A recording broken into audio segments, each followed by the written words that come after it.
Hello, it's Kyle Stallones. We're here at the Tomball Museum Center in our fellowship hall. It's June 1, 2023.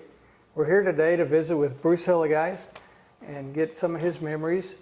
And this is a part of our video history series that we've been trying to record recollections of some of the families that made Tomball and this area of North Harris County such a great place to live.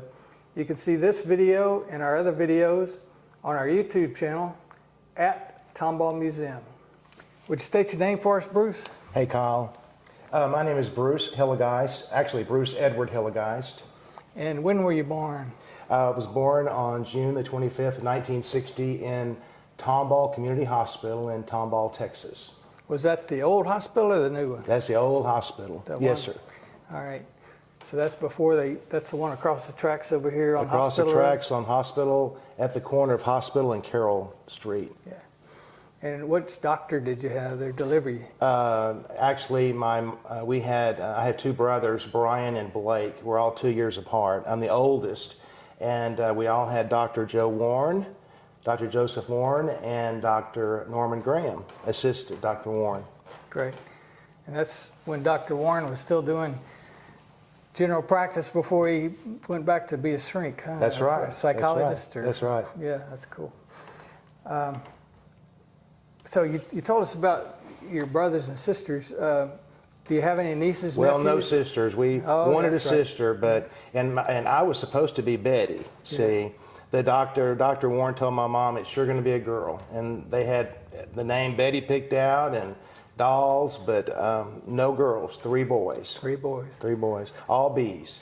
Brian, Bruce, Brian, and Blake. That's good. And I get my first name Bruce from my mom's maiden name, so I guess I started off with those B's. And what was your mom's name? Arlia Laurette Bruce Hillegeist. And the Bruces were in this area also, weren't they? Yes, they. My grandparents, my mom's mom and dad.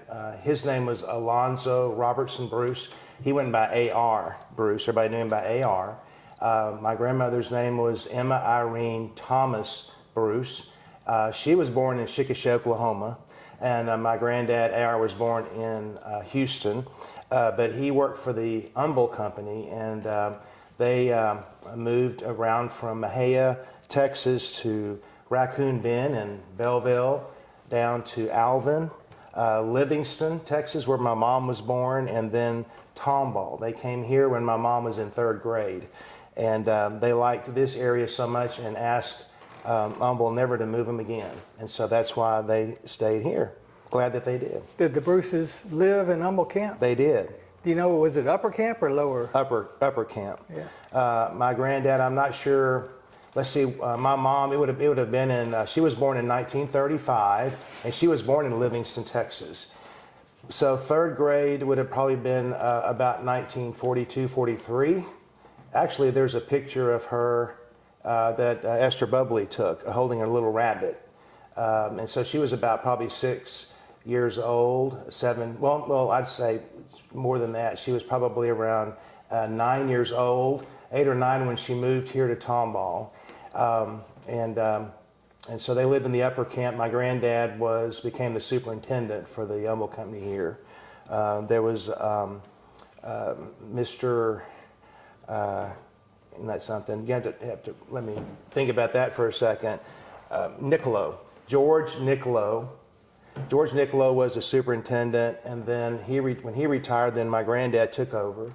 And that's why they lived in the upper camp. And they lived in a manufactured home that Tomball provided. And it was for those who lived in the upper camp or who had the higher level jobs, they had 3-bedroom homes with 2 bathrooms. The lower level had 2 bedrooms and 1 bath, I believe. So they were the high ritzy part, I guess, in the upper camp. But my mom always said that was a wonderful life, that she could not have imagined life any better living in the Tomball camp.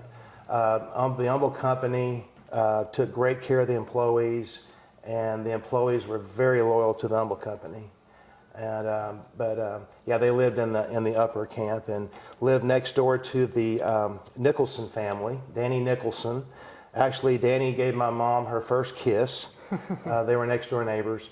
When my granddad retired from Humble in 1964, they had a big party for him at Spring Creek Park in the pavilion. And then Joe Richardson. Many people that in 1964 remember that's when Nevere and Joe Richardson moved to Tomball, and Joe became the new superintendent. But the ironic part about that is that Nevere, Joe's wife, was a great niece of Thomas Henry Ball, who the town is named after. So a small world, but of all the things, that Nevere's great uncle was Thomas Henry Ball. All right, and what was your dad's name? My dad's name was Roy Edward Hillegeist, and he was born on January the 29th of 1930, and he passed away on July the 19th of 2003. He was 73. He had been in a comatose state from May the 8th of 1991 until he passed away on that July 19th, 2003 date. But he was he was raised in a dairy with his brother, our Uncle Earl, and they lived at on 21327 Cedar Lane in Tomball, and they had a dairy. Their daddy had a dairy, but they went to Cy-Fair High School. Cy-Fair ISD went all the way to FM 2920 to the north. Telge Road was a dividing line between Tomball ISD and Cy-Fair in those days. So it was the two boys, Roy and Earl? Roy and Earl, and my dad's father was Edward Benjamin Hillegeist, and my grandmother's name was Mathilda Werner Hillegeist.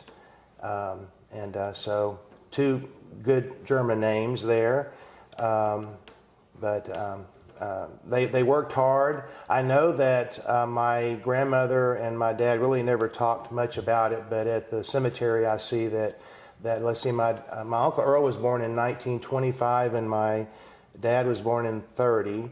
And in 1934 and 35, my grandparents lost children. And so there are tombstones at Salem Lutheran Cemetery of, gosh, just like 11 months apart of losing. I knew that happened, but that had to have been hard to lose children at birth, two of them at birth, a year apart. So I was looking a little bit online. It looked like the Werners had married into the Tices. Actually, that's actually my grandmother, Mathilda. They called her Tilly, and my grandmother's mother was Mary Tice, and her Mary Tice married Reinhard Werner, and so my grandmother was born through the marriage of Mary Tice and Reinhard Werner. Mm-hmm. Yes, and then German they would say Werner. The W would be more of a V sound, Werner. Do you know if any of the Hillegeists or Werners or Tices, which ones spoke German still? They all did. The Tices and the Werners did. Yeah. My grandmother had, she had sisters, Lily Werner Miller. She had Ella Werner Klebb, and she had a brother who was killed by a train and he was like 21. We have a picture of him. But my grandmother and her sisters, when we would have family over, they would usually be in the corner in their, another area of the room talking German.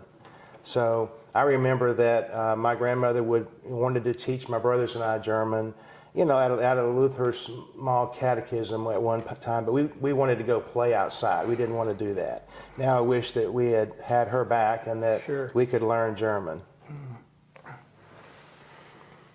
So your dad was a longtime banker. Tell us about that when he was in his career. Well, my dad graduated from Cy-Fair High School in 1948, and I guess one of the amazing things about that, I told you that Telge Road was a dividing line between Tomball and Cy-Fair, Telge all the way to 2920, and people have asked so many times over the years, well, when did that western part of, or eastern part of Cy-Fair ISD become Tomball ISD.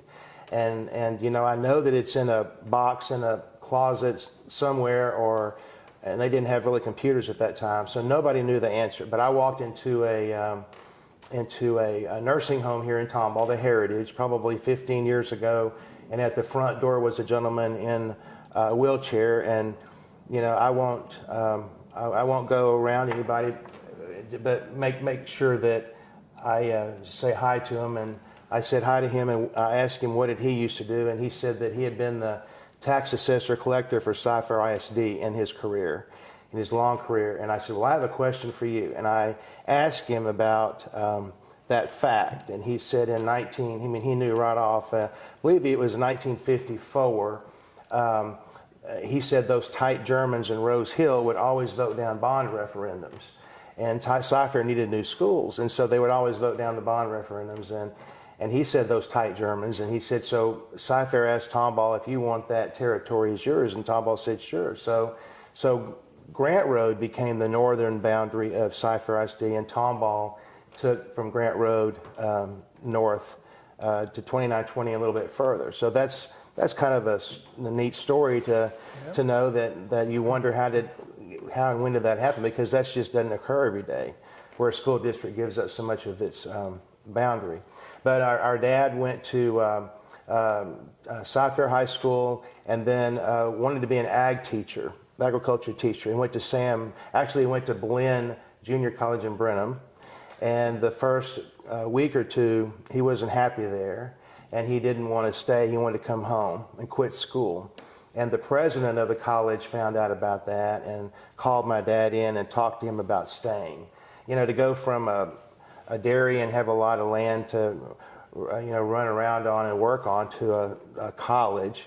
But my dad and some other buddies lived actually in a barn for the first year. And but when the president of the college talked to my dad said he'd like to stay, and did, and then learned to love Blinn. He was there 2 years and went to Sam Houston State University.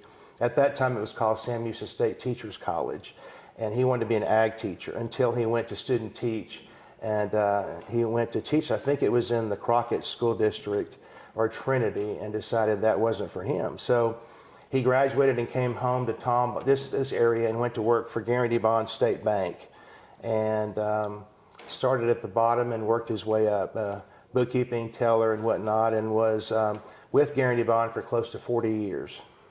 And then you also came in the banking industry. Which bank did you work with? Yes, I worked for what was 1982 is when I graduated from Sam Houston State University, and just a couple of months before I was to graduate, I had my plan was to go to work with my dad at Guarantee Bond.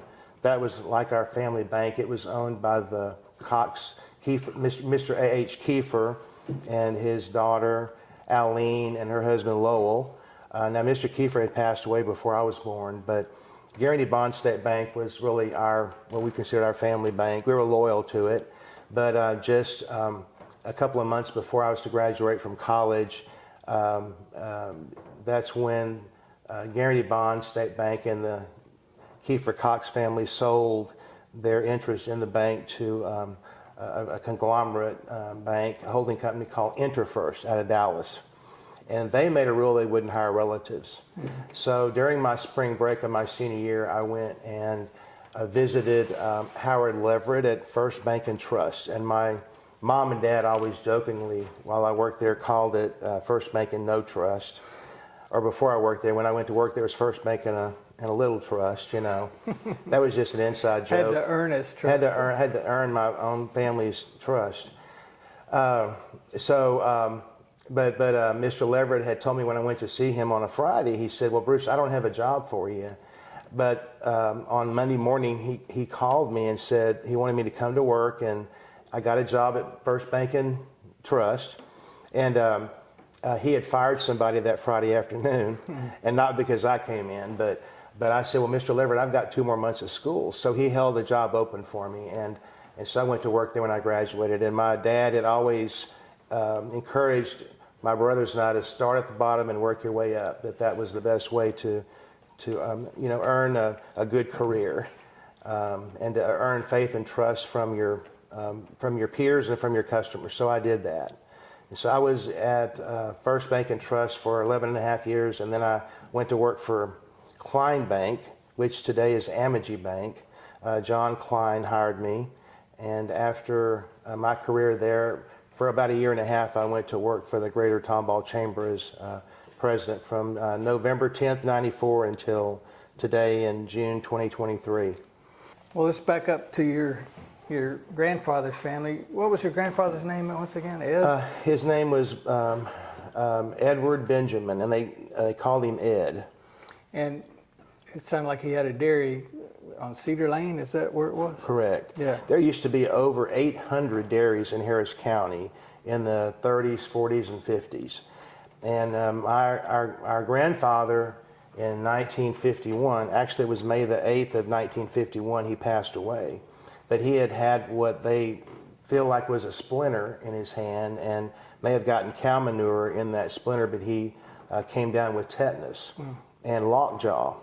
And so he was in Heights Hospital in Houston and was getting better, but he passed away of a heart attack, which was probably brought on through the strain of the illness he had been. But he was getting better. He was around 55 years old, so he wasn't that old in our standards today, but he died of really a heart failure brought on by lockjaw. And my dad and his brother decided after that they would close the dairy because that was when the automatic milking machines were coming out. And instead of investing a lot of money in that, they closed the dairy. A lot of dairies, over the years went out, and out of the 800 in Harris County, then there's only one in Harris County now, and it's here in Tomball, and it's the Seaber Dairy. When your dad and his brother Earl were growing up out there, did you hear stories about how it was growing up on that dairy and growing up on the farm? Sure. I know that my dad would, and my Uncle Earl, they would wake up at 3 in the morning. They said that 3 in the morning, go to bed early, like at 8 o'clock, but wake up at 3, milk the cows, and then eat breakfast, get dressed, and go to school. And it's just hard to imagine that. They did go to Salem Lutheran School, which was, not that far away. Our ancestors on the Hillegeist side did help start and begin Salem Lutheran Church in 1851. Salem Lutheran Church is the oldest Lutheran Church Missouri Synod in the state of Texas. In 1861, the Salem Lutheran School started, and it is the oldest continually running Lutheran Church Missouri Synod School in the state of Texas, maybe the nation, but it's has a long history of great education, academics, and Christian education. So did your dad and Uncle Earl go to school there for what, grade 1 through 8? Right. Grades 1 through 8, and then at 8th grade they went to Cy-Fair High School, and so it's just amazing to me, like when they went to high school, having to get up so early in the morning and drive 10 miles, because it's 10 miles from their home to Highway 290 and Telgia Road, where Cy-Fair is today. So that was a long morning just to get to that point. And then when they get home, they would have to milk again, and do chores. So, but they talked about in their home how in the winter it was so cold, and they would put they'd put bricks in the oven and put the warm bricks in their bed under the sheets to keep their feet and their bodies warm. And our home on their home on Cedar Lane is one of the highest points in Harris County, and you can see parts of downtown Houston from there on clear days. So they always enjoyed, that fact. That and Salem Lutheran Church are two of the highest points in all of Harris County. But they used to have cotton and corn and cattle and the dairy. Just talked mostly about hard work in those days, and they enjoyed their life. I read a little bit about their dairy farm in the early days. It sounded like they had that dairy there even before there were fences in the area. Is that right? Yeah. Tell us about that. Yeah. Well, actually, where my mom and dad built the home that my brothers and I were raised in, that was about probably 2 miles from the dairy. The actual Cedar Lane property on Telge Road is where our home is. And my dad said that when it came time to milk, sometimes the cows would be lying under the trees where we now have as our backyard, and they would have to go on horses to bring them up to milk. And that was a long way. They have to, drive the cattle up to be milked. But yeah, there were no fences in those days, and so it was just really a different world, but a time when they, learned what hard work, patience, and being able to survive were all about. Our grandmother, our grandmother Tilly would, for those of us when we were young, we learned to work as well. Uncle Earl, he never really had a paying job. He took care of the farm, but I've never known anybody to work so hard. And he took a lot of care of the museum too. He and your dad did a lot of work here. He could put a motor together and build anything, and he was really talented at that. But he and our dad and my brothers and I, we would work at the farm, and our grandmother would fix this beautiful big breakfast, a beautiful big lunch, beautiful supper. And we would work off those meals. We would usually have a lunch in the summer. I remember cucumber salad with vinegar and sugar and onions, and she made that. And then we would take a nap for about 30 minutes, and get up and have coffee and coffee cake, and then go back out and work some more. Yeah. Nowadays we eat like that, but sit behind a desk. I think if you notice a lot of Germans around here, they fix a lot of big meals. All right, you were telling us about your Uncle Earl. You brought some photos here. Who is this in this photo? This is my Uncle Earl. His name was Earl Victor Hillegeist, and he was the firstborn of the marriage of Matilda and Edward Hillegeist, and then my dad Roy, and then myself. We were out in the pasture. This was in 1987. Our family applied for a status, I guess, or an award that the state of Texas recognized back in those days as owning a farm that had been in a continuous agriculture use for over 100 years. And there were several other families in this area the Holdreth family, number one on South Cherry Street, and I can't remember the other, but that won the same year. It was not so much a contest, it was just to be able to have your farm designated as one that's been in continuous agricultural usage, and because so many properties are being turned into subdivisions. So they up on our family and came out and did a big story about that, and then Channel 13 followed us to Austin, and where my dad and uncle got an award from then state treasurer Ann Richards, who became governor later. So that's what this is. What is this certificate? Yeah, this is a certificate showing that the Hillegeist, it calls the Hillegeist Cattle Ranch, was founded in 1860.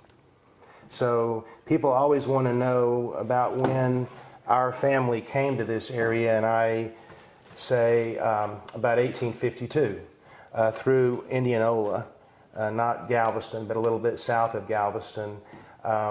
And I've always heard stories that it took about 3 months.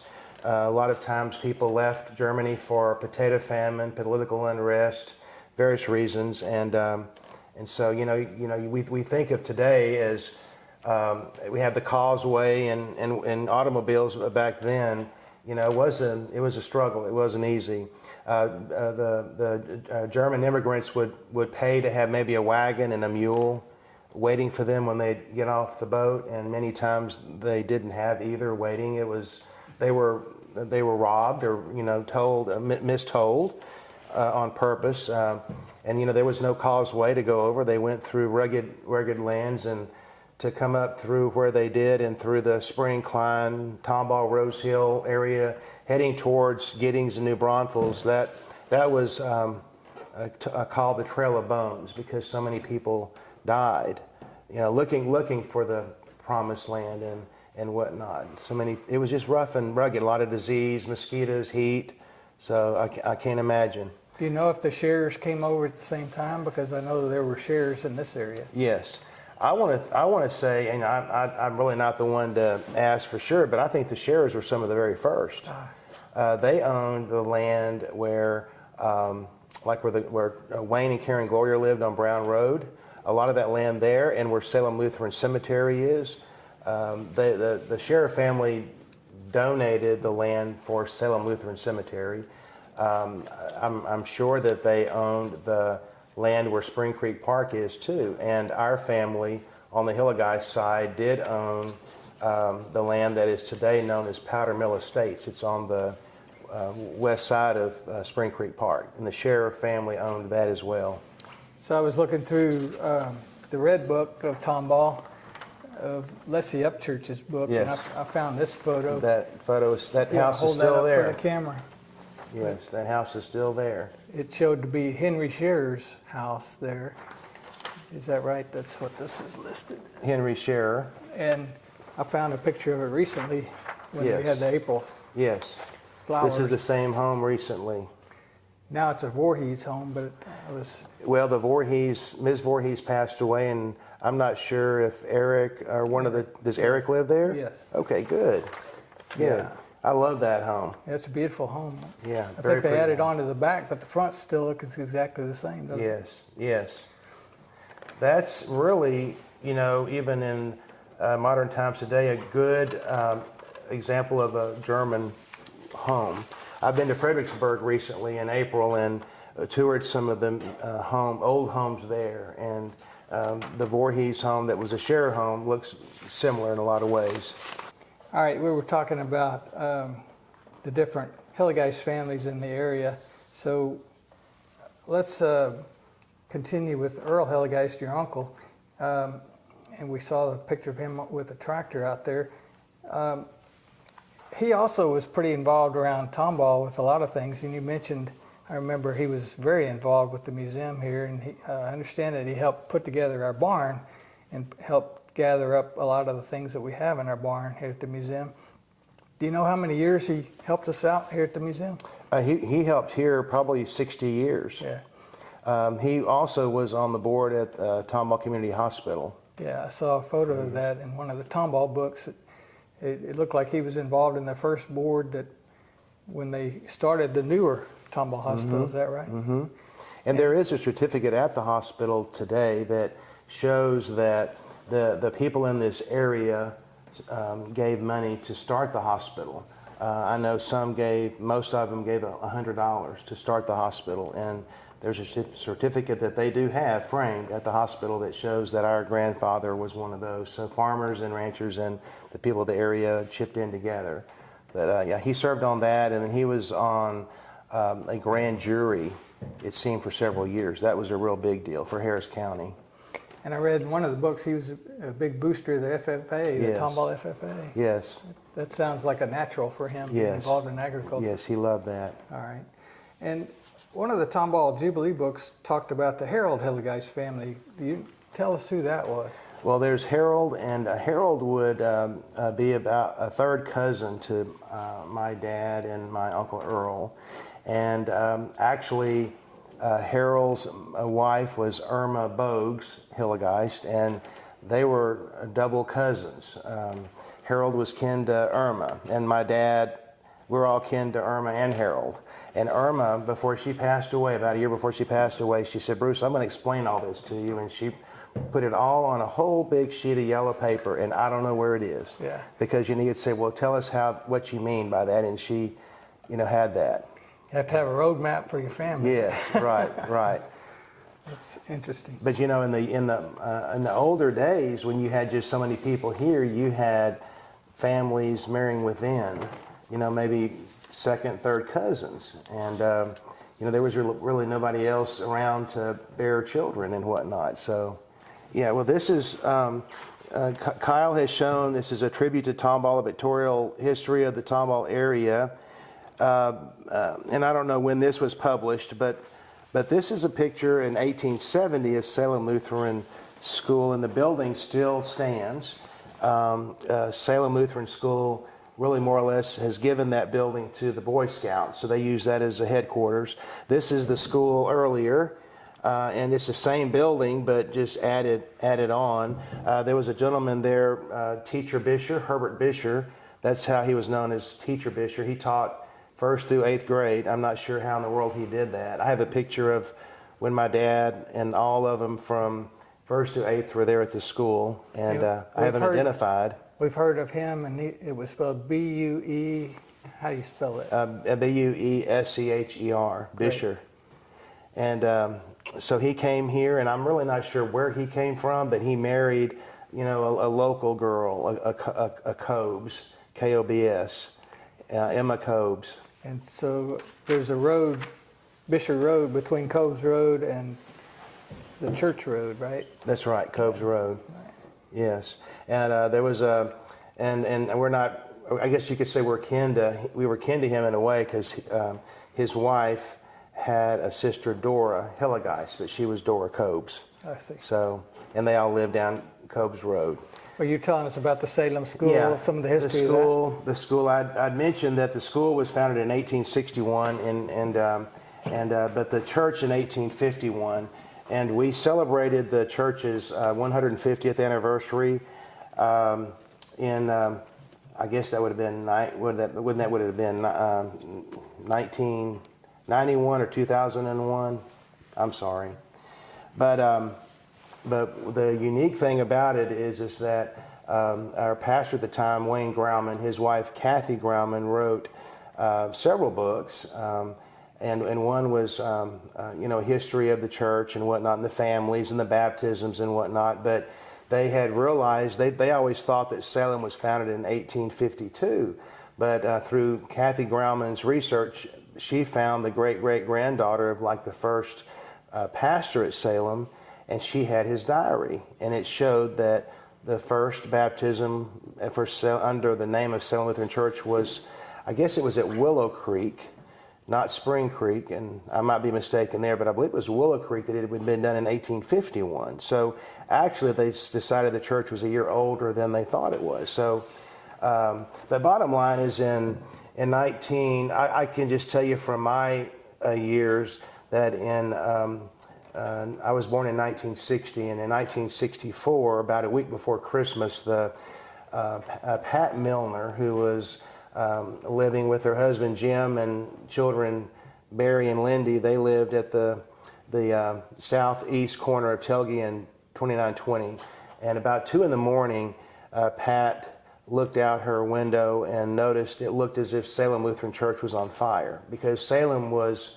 But that was only about a mile from their home, mile and a half. But remember, it was on a large hill, And so she called my dad, or my mom and dad, and my dad answered. And so she said, "I think your church is on fire." So that was, then, and they never, and it was a complete loss, total loss. It was an old wooden church. They never found out what the cause was, but in those days, it was all men involved, not women, in committee meetings. It was mostly all men. They think somebody might have smoked a cigarette, because they could smoke indoors as they had their meetings, and it could have been a cigarette, but nobody knows. But then after that church burned, then a new one was built and dedicated in 1967. The old church seated around 200 people. The new church in 1967 that replaced the burned church seated 450. Well, in 1995, a week before Thanksgiving, actually a few days before Thanksgiving, that church burned to the ground.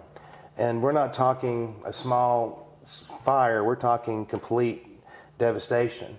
And so, I'll never forget that at home, our mom, I was in the home, and actually there's a gentleman who's a neighbor down the street of the church, he called the fire department and to let him know that the church was on fire. And this is only within 30 minutes of the last person leaving the church. And they believe that they had been there to decorate for Thanksgiving, and they think maybe a cloth had touched a light, a floodlight. But the neighbor called the fire department, and then Pastor Musgrove at the time at St. John Lutheran Church in Cyprus, he always liked to listen to the police scanner.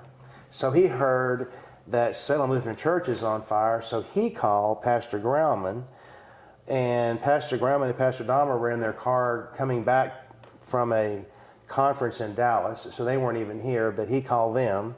Pastor Grauman then called my mother and said, Arlia, call the elders, the church is on fire. Mm. So when my mom got Grauman's call, then she hollered at me, and I went outside, and just a huge ball of flames, and it was just unbelievable. So we went over and got to the front of the church through a detoured way, but stood there across from the church and sang hymns and prayed. And really, I'll have to tell you that most everybody had a peace about them, because we had seen where God had led us in prior years, and not that He intended for this to happen, but just kind of waiting to see what direction He's going to take us in next. And so in 1997, then the new sanctuary was built. It seated 1,751 people. So it's always better to look in the rearview mirror, or to always look backwards to see the guidance that God has taken us through in our lives. It's always questionable looking forwards. So. We're really the Salem is always been the church on fire, literally and spiritually, is what we like to say. It's unfortunate that they had to go through those experiences, but they seem to weathered it well. So tell us about Salem Lutheran Cemetery. That's a very historic cemetery for our area. It is, and the Sheriff family donated the land for that cemetery, and I know that there are graves from the Civil War there. And it was always said that there's a tombstone that has a nick out of it, and there had been someone who fired a shot at somebody else in a dispute that hit one of the gravestones that's back in the Civil War. And that there are some graves that are there, for 150 years plus. Bruce, I've heard that some of your ancestors were involved in the Confederate powder mill out at Spring Creek Park. Tell us about that. So the powder mill, they're just to the west of Spring Creek Park. There is Spring Creek, which divides at this point Montgomery County from Harris County. But in those days, and I'm not really sure the time period, that this part of Harris County used to be called Spring Creek County. And on Spring Creek was a powder mill that they made ammunition for the Civil War, for the South. And back in, I want to say 1863, there's a monument there that my grandmother, Tilly Hillegeist, and my dad, Roy, and his brother Earl erected to commemorate this, but I understand that it was a year off. I think my grandmother put on there in 1864, but it was actually 1863 that the powder mill exploded. And we were always told that there were 3 men that were killed there. There was a Wunderlich, a Blocker, and a Hillegeist. Well, I met a lady named Janet Wagner about 10 years ago, and Ms. Wagner had told me that actually, Bruce, there were like 25 people killed there, and it was not an accident. It was sabotage. And so she had been actually the president of the Harris County Historical Society, and she just knew a lot of the history. There had been a little black boy that had been part of that day, and he survived, where most everybody else was killed. And they took his story. He ran away, and they took his story as to the facts. And she said, it's on file. So I just always thought that was so odd that for years and years and years, we were told it was an accident and only 3 people were killed. And then she comes along and says that the 3 were more of lookouts, and the 25 were black slaves in the powder mill. And then she did point out that they did discover a mass grave in Spring Creek Park where it is believed that all of those who were killed that day were buried. So it's just fascinating that there's so much history in this area. And there was the discoverer LaSalle, who is said to have camped on the bank of Spring Creek there in that area as well. So the powder mill, where the monument is, and I encourage people to go to Spring Creek Park and see the monument. Just know that I've been told that the 1863 date should have been 1864, but the powder mill was just shy of a little bit west of where the monument is. There was they had dug what they called Powder Mill Gully, and that was a stream that came off of the creek, and that helped to feed the gully with water that would turn the wheel for energy usage at the powder mill. So this picture, was taken in 1987 in the front of our home at 20339 Telge Road, and from left to right would be, is that right, left to right, right to left? From this side to myself, that is my brother Blake Thomas Hillegeist, and he gets his middle name from my grandmother, my mom's mother's maiden name. My dad, Roy Edward Hillegeist, my brother Brian Earl Hillegeist. He was born in December the 28th, 1962, and then myself, Bruce Edward Hillegeist, born June 25th, 1960. Blake was born, is the youngest, and he was born October 2nd, 1964. So my mom insisted, as a mother would, that we have a picture of the men of the family. Our family, I've never married, no children, and my brother Blake has never married, no children. So we've got one or two heirs that will carry on the family. So tell us about when you were growing up. Did you also go to Salem schools? Yes. What years? Yes. I went to Salem schools from 1967 until 1974. And we've heard that a lot of the Lutheran school children went to school from Lutheran school all the way through and continued on to Tomball High. Right. And so who were some of the people in your Lutheran school class that you went through with? There was Lisa Warnicki, Mark Weinberg, Joe Klein, Thomas Gloyer, Mark Meyer, Glenda Parker, Jana Bogues, Dale Herzog, Butch Tice, Tommy Mueller, Beverly Schultz. There were about 14 of us. Lori Rudel. Lori Rudel's mother, Pauline, drove the bus, and she drove the bus for the school. There was one bus for all the school, so when we got to be in 6th and 7th and 8th grade, my brothers and I wanted out of the Lutheran school for very young boy reasons. Our public school friends never had homework.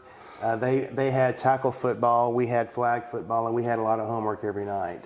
But our parents kept us there, and we're proud that they did.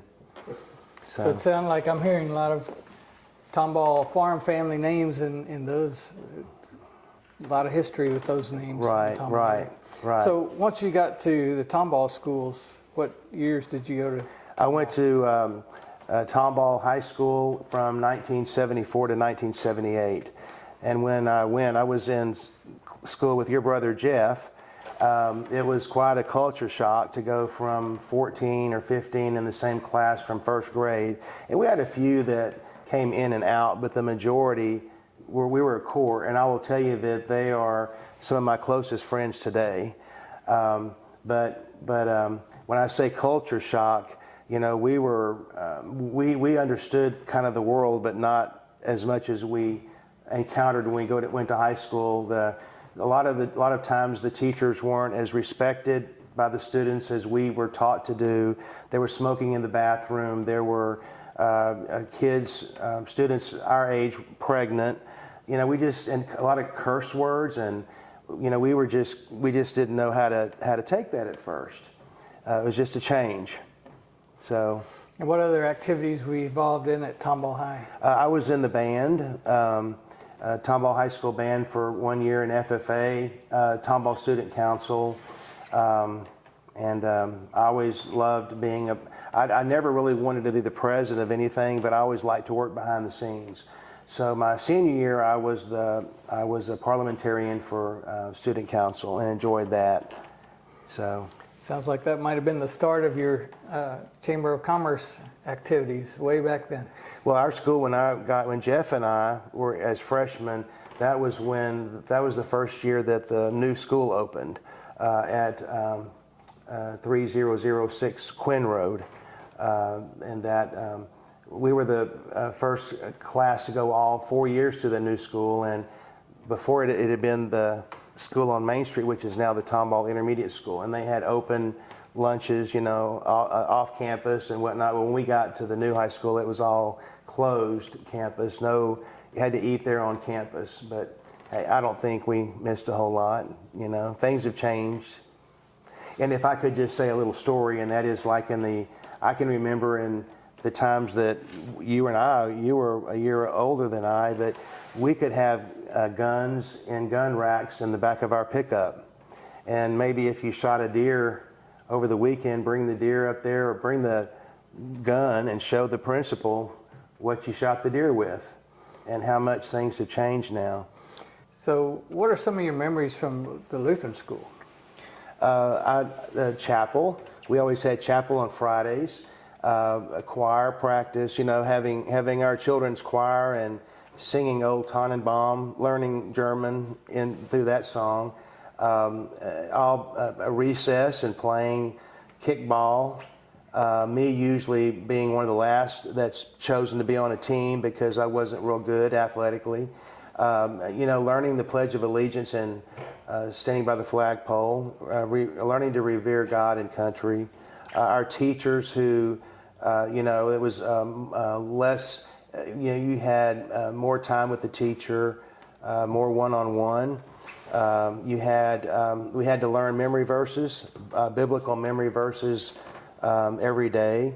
On Monday morning, we had to go to the teacher's desk and recite the memory verse, and also to learn over the weekend and then tell them whether we were in church and Sunday school that Sunday. So, who were some of the teachers you recall from back then? Let's see. My mom, Arlia Hillegeist, taught first grade. Second grade was, I know that Mr. Rohde was 4. I think he was 3 and 4. Lynn Schultz was 5th grade. 6th grade was Bob Mosman. 7th grade was Herman Tyner. 7th and 8th grade. So tell us how it worked with Zion Lutheran School and Salem Lutheran School. Well, back in the late 50s, even though Salem School started in 1861, I believe it was in the early 50s that Zion wanted, and Salem and Zion talked about going into partnership to run the school. And so Salem closed its little school out in Rose Hill, and they moved into Tomball, and they built some buildings in the early 50s there, and they called it Tomball Lutheran School, and it was 1st through 8th grade. And that's where my brothers and I went. It was called Tomball Lutheran School. And then in the late 70s, early 80s, then Salem decided to split the partnership, or they both together decided to split this partnership, and Salem went back out to its church campus and built its own school. And Zion had its plan to, do something at their campus too, to open more of a Children's Day Out and whatnot. So it went from, we were the Tomball Lutheran School Tigers, and then it went back, when it went to Salem, it was Salem Lutheran School, and they are the Saints.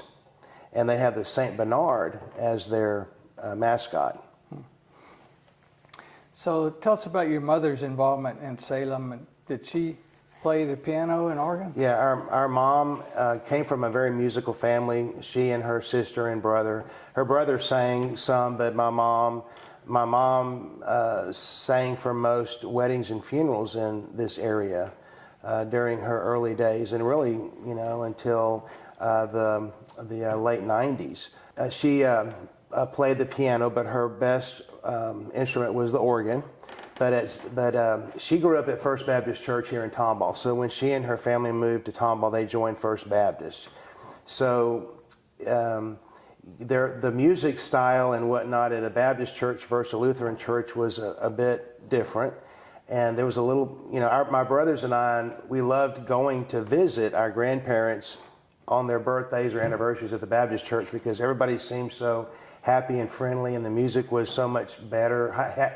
Hip hop seemed much more alive than at Salem, I just remember, and it's not a put down on Salem. It's just kind of slow and draggy. That's kind of the old Lutheran way, And so when my mom married my dad, they married at First Baptist Church. And the old German way is, you get married and you have a big barbecue dinner and maybe beer and whatnot, but not on the church campus. That's the one thing that Lutherans may allow wine and beer, but they don't promote at all drinking too much or on their campus. But the deal was made that my dad would get married to the Baptist church, but then my mom would become Lutheran. So when they got married at the Baptist church at First Baptist, they had sandwiches.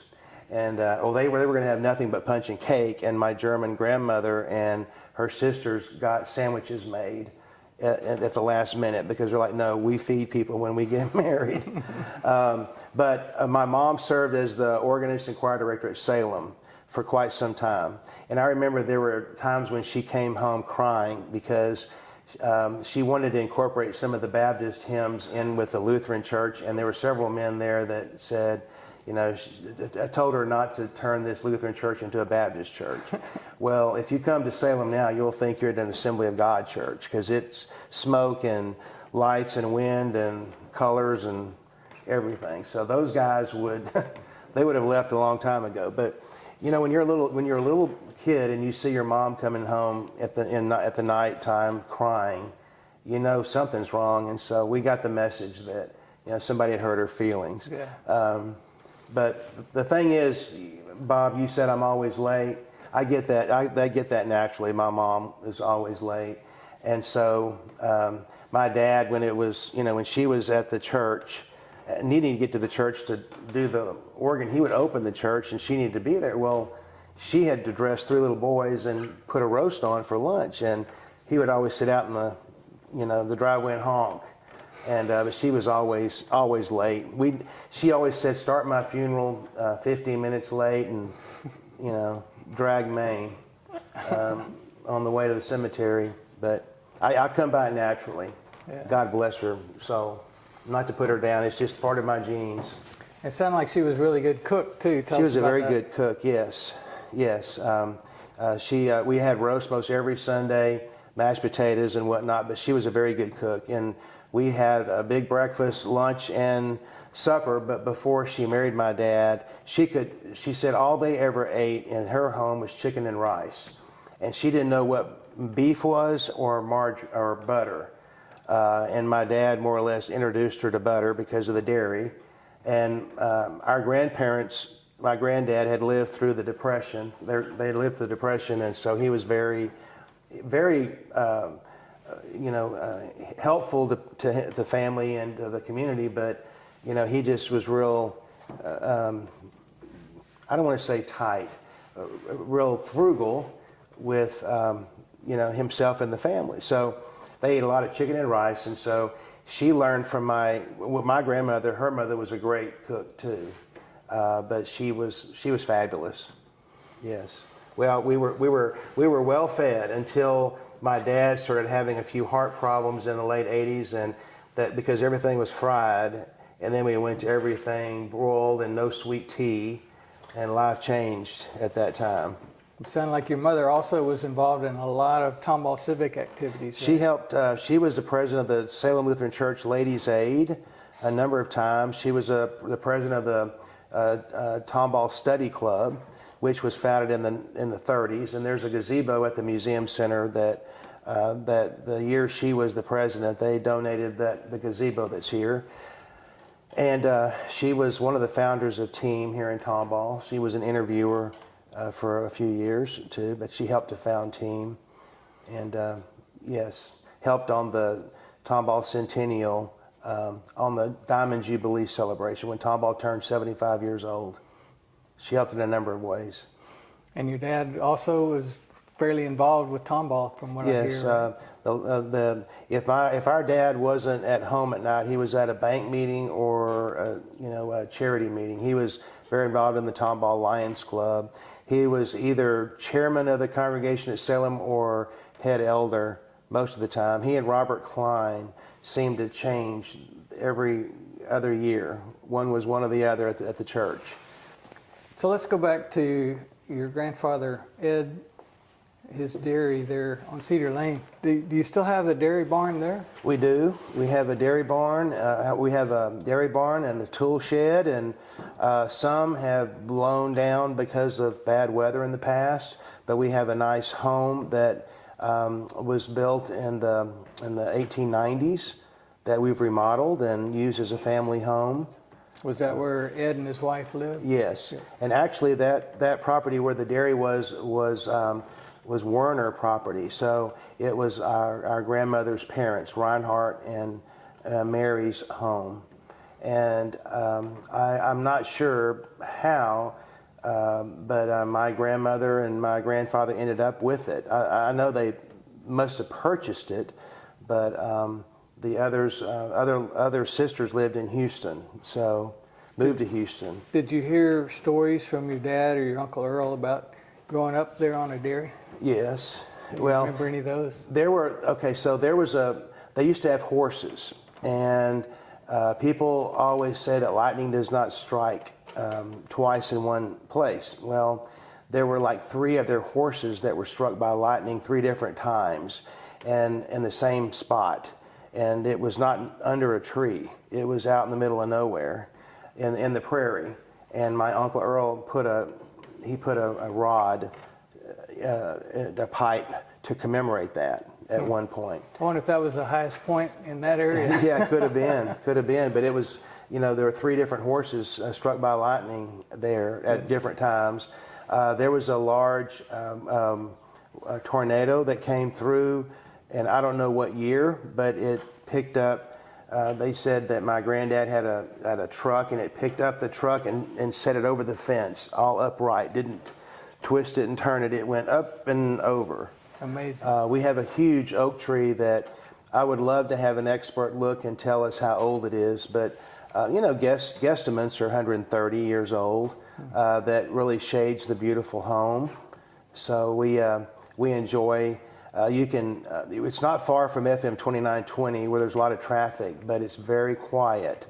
And to sit there and just breathe the fresh air and the quietness, and to think of the good days and the memories that we have there is very relaxing. People are not born who want to be a chamber executive. People do not go to college to be a chamber executive, but it's one of the most wonderful roles that you can have. And many have already had another career or 2 before they start as a chamber exec, and I'm glad it came my way. I did not seek it out. Art Brown and Mark Stinson are who came to my office at the bank and asked me to take the job. So I felt privileged to be asked, but I was. That's another story for maybe another time, because I would have never thought about that job for me 6 months earlier. So God kind of worked in my heart on that too. So Tomball has such a great system of festivals all through the year, and some are chamber, some are the German group. So tell us how that evolved. Sure. Well, really, most everything that Tomball did have was the chamber, and it wasn't much. It was Tomball night and We have the Tomball Holiday Parade, which this year celebrates its 60th anniversary, and we had the Miss Tomball pageant as well. That was about it, you know. And so we have the Tomball night activity is to promote shopping local. We want people to come here, shop local, discover Tomball, maybe move here one day. The Greater Tomball Chamber, when you're talking about events in Tomball, had always done the Tomball Holiday Parade, and then the same day, the evening of the day of the parade, we'd do the Miss Tomball pageant. And it celebrates its 60th year, both do. They were brought to us by one of the very first chamber executives, Doris Johnston. There was Pete Still, who was the first chamber executive, and then Doris Johnson, Diane Holland, and myself. Actually, it sounds like it's a pretty good track record, because a lot of chambers of commerce have many different executives.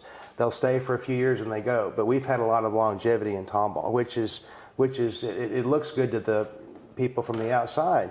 But Doris brought the parade and the pageant, and it was really to bring attention to Tomball, and it did, because the parade was so popular and so many people came that the news picked it up, and it was and there were so many entries that it was, you know, longer than the 2-lane Main Street. It went on for a long time. It's more than just a Tomball parade. It's more like a regional parade, right? Yeah. Mm-hmm.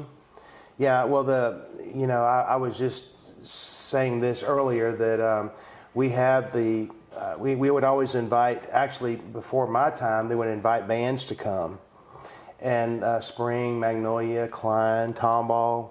The neighboring communities would come, be in the parade, and it would say, and if you win the best of show, you win $150. Well, we're now paying bands to come, because they won't come for free. They have to pay for the buses and the drivers and whatnot. So we have an organization in Tomball that gives us money that we pay the bands to come. We pay their booster clubs, and they're happy to come. And several have been invited to like the Rose Bowl parade, and they have to be in parades and show how they march. So some of the bands have, you know, Klein and one of the Cypher schools has done that for us. But so bottom line is, we just really had parade and the pageant, and then Tomball Night. Tomball Night is a shop local campaign. Those are the big events of the year. Well, about 12 years ago, the city of Tomball hired a marketing manager. They decided that we need a marketing department, and the chamber we're not just into marketing. We're about making, you know, if you have we had one time a Miss Texas. Her name is Christy Bogard. She was Miss Texas USA, and they'd say from Tomball. Well, that's good.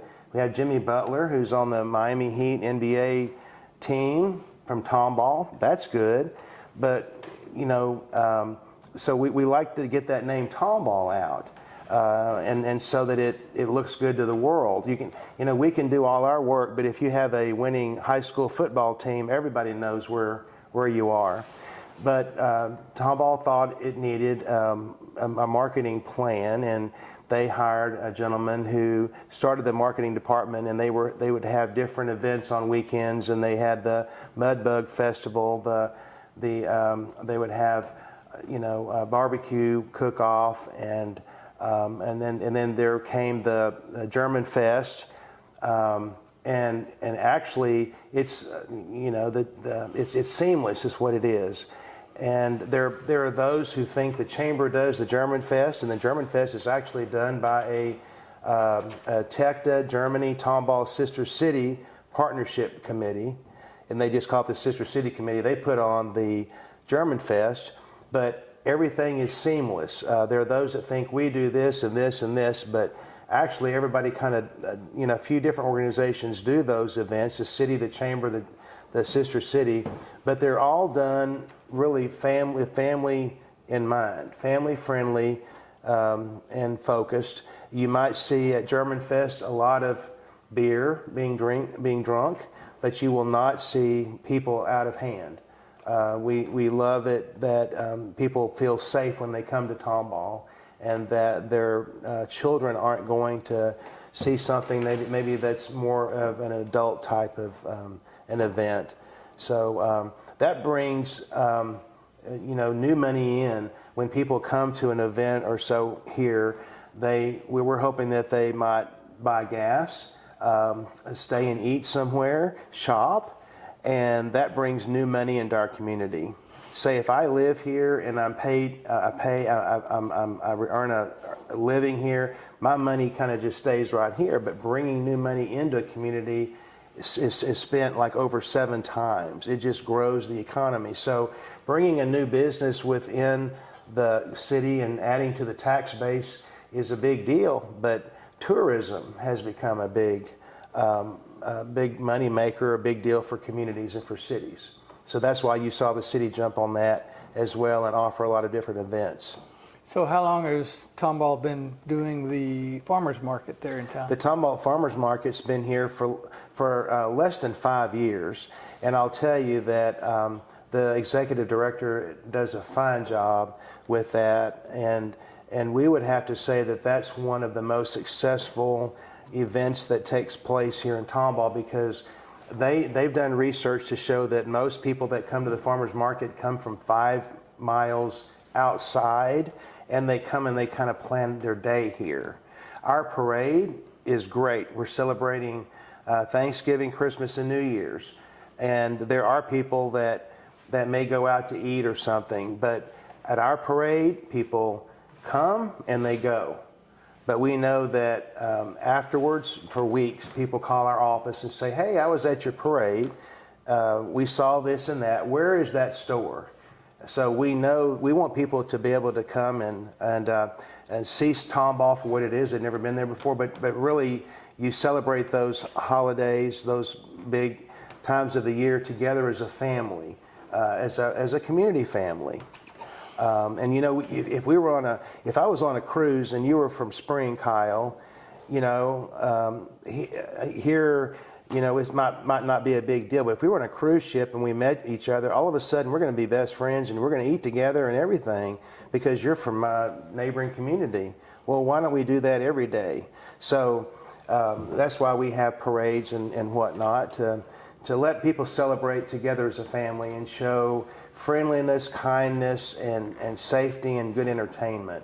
We do know that during the days when ExxonMobil was considering moving when they were moving their Springwoods facility here and building it, they told some of their employees, you're either moving to the Springwoods from Fairfax, Virginia, their jobs, or you're not going to be working for Exxon anymore. They didn't have much of a choice. So they had invited the chamber and the Texans and other entities to visit with the employees about, hey, Houston's not so bad. But we did have people that came down to visit us unannounced to kind of see how we are. And quite a few families happened to come through Tomball the day of one of our parades, the Christmas parade. And we know that for a fact because they were stopped and detoured, and we found out that they just thought that was most wonderful because it brought back a taste of Americana to have a town like Tomball have a parade. And so they just thought it was wonderful. Now, I'm not sure that they all ended up moving here, but we do know that one of our school board members, Justin Unser, is one of those that came to work for Exxon down here, and he's a school board member. And, they just had this feeling about, it's a great community. So events are a good way to market Tomball and the surrounding community and the people that live and work here. When I was a kid, I think the depot was located along just north of Main Street along the tracks. And then tell us about the history of that and where it moved to and how it became the depot. Right. So today, most people know the depot as being on the south portion of South Elm Street. It used to be located at the corner of North Elm and Main, on the northeast corner of that. And the railroad that manages the railroad through here is Burlington Northern Santa Fe, and it is owned by Warren Buffett. And today, But in past times, the leadership within BNSF, they had let the city of Tomball officials know that when that depot was at the northeast corner of North Elm and Main, that they said either you have that depot moved or we're going to come tear it down. You know, a depot for a city is a real special time, or special, it reminds you of special times, and it's part of the founding. If you go to Hearn or most old cities, you'll see a depot there. So the Chamber of Commerce pretty much overnight raised $10,000 or $15,000 to have the depot moved to Burroughs Park, where Burroughs Park is today. Jerry Eversole was the county commissioner for Harris County Precinct 4, and he offered space there to have it moved to, not knowing what's going to happen, just we want to save it. So they moved it to Burroughs Park. And then back in the early 2000s, I'm having lunch with the former city secretary, she's now retired, Mary Coker, and Joni Henderson, who worked for Commissioner Eversole. I was having lunch with them here, and I just brought up the fact, why don't we move that depot back to Tomball? And I just mentioned that. And I got a few negative replies, but then all of a sudden the ball started rolling, and it came back. And it didn't go where it had been, but it went on property that the city did buy, and it was restored. So the depot is relocated at South Elm. I believe it was around a $350,000 renovation, and tours are taken on Saturdays, and it's a wonderful historical site that people come to from all around to see. And they have volunteers that run that, and it's we have a caboose that has a train track on the inside of it, and so people can look at a model train. It's a great place. So we're happy that really the chamber back in those days raised the money through businesses here to save that depot and had it relocated back to Tomball, thanks to Jerry Eversole and the Harris County Precinct 4 for their partnership in making that happen. Some of my favorite memories of growing up in Tomball was really one time Halloween at Tomball Elementary School. When I was in kindergarten, my mom made me, actually my grandmother made me a bunny suit to be in just to be at Halloween in a bunny suit. I remember that. I remember Tomball Main Street being a 2-lane road, and how that changed when became 4-lane. What a big deal that was. I remember when we got Dairy Queen into Tomball and how cars were all the way down Main Street. And when I think about it, there were probably 5 or 6 cars all the way down Main Street, but it was a big deal. There just wasn't that lot of people here. And 4 corners, one way was a red light and one way was a yellow light. And I remember that too, down at at 249 in 1960. I remember going through that intersection with one way was a stop and one way was a yield. And now they say that's one of the busiest intersections in all of Houston. Shows you the growth. But yes, parades and just living life in a small town, knowing people. It's been a wonderful life. I have had friends that couldn't wait to graduate from high school and leave Tomball, but there have been so many who did that but have come back to raise their families, and I have no regrets. Tomball is not for everyone, may not be for everyone, but I have enjoyed my life here, and to be able to say that I was born, lived, and hopefully will pass away here as well, and to see about the 300 square foot library turn into a 15,000 square library that's now an 80,000 square foot library, to have a 10-story hospital, things like that I would have it's hard to even imagine in a couple of freeways here. And this museum is awesome to have. You have 16 or 18 buildings. Well, I just wish it was more prominent too.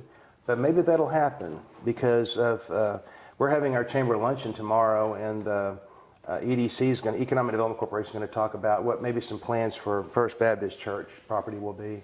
But you know, they're excited. They're really excited about that being like a city hall and maybe a convention center, a conference center, a music center, the old church, the big church, and more parking, but mainly there's I guess the city manager would like to have the fire department and EMS here and the police, and Kelly's like, maybe you stay where you are, they are, but the city hall is like the heart of the city. Yeah. But have that here, but the museum and having people walk, and it would be, it may turn out this is just perfect where it is. So what other Tomball memories or family memories would you like to share with us? Well, I would like to mention about Uncle Earl, my dad's brother.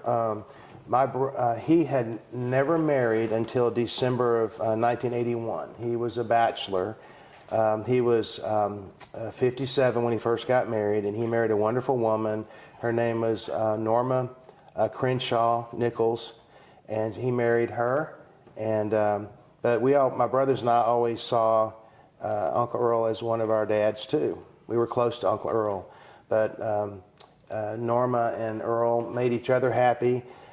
She worked in banking. When she'd come home, he'd have dinner made, that sort of thing. So they were really good for a number of years, and we're just happy that Norma entered our family and still is working. Uncle Earl passed away in 2001, and Norma is working. She retired from banking, but works at Klein Funeral Home in Magnolia.